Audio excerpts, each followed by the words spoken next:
ગુજરાતમાં અલગ અલગ વિસ્તારોમાં વરસાદ વરસી રહ્યો છે। મહીસાગરની વાત કરીએ તો લુણાવાડામાં ધોધમાર વરસાદની શરૂઆત થઈ હતી। અહીંયા દરકોલી દરવાજા હાટડિયા બજારમાં વરસાદી પાણી ભરાઈ ગયા। લુણાવાડા અમદાવાદ હાઈવે પર પાણી ફરી વળ્યા। જિલ્લાના 8 એવા તાલુકાઓ જ્યાં મેઘમહેરથી ખેડૂતોમાં ખુશીનો માહોલ જોવા મળ્યો છે। મહીસાગર જિલ્લામાં મોડી રાતથી જે રીતે વરસાદ વરસી રહ્યો છે, મહીસાગર જિલ્લામાં ક્યાંક ભારે તો ક્યાંક જે ધીમી ધારે વરસાદ વરસી રહ્યો છે। લુણાવાડાના આ દ્રશ્યો છે કે લુણાવાડાના જે આ દરકોલી દરવાજા હાટડિયા બજારના આ દ્રશ્યો છે કે જ્યાં અત્યારે હાલ આ રસ્તા પર જે પાણી છે તે વહી રહ્યા છે।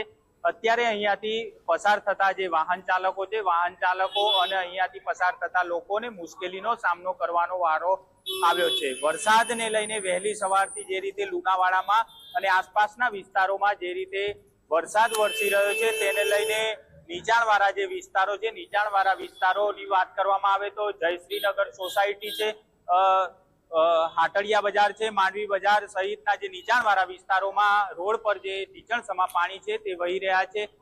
જે વરસાદને લઈને જે ધરતીપુત્રો છે, ધરતીપુત્રોમાં આનંદ જોવા મળી રહ્યો છે। હસમુખ રાવલ, ગુજરાત ફર્સ્ટ, મહીસાગર।